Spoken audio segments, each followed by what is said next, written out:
सिवान जिला के रहने वाले भैया के नाम आईडी के नाम है राजू डे शॉर्ट।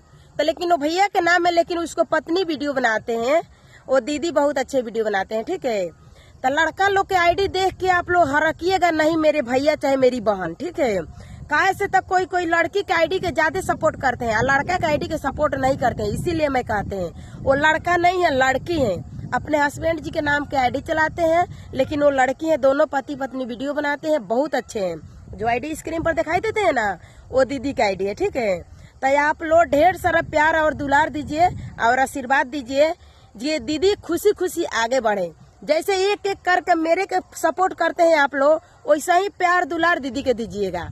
कि जितने मेरे दीदी और भैया वीडियो बनाते हैं लोग, उसको सपना है, मन में लालसा है कि मैं 2 रुपया कमाने के लायक हो जाए। तो प्लीज आप लोग सपोर्ट कीजिए कि सबको मन के मनोकामना पूरा हो जाए।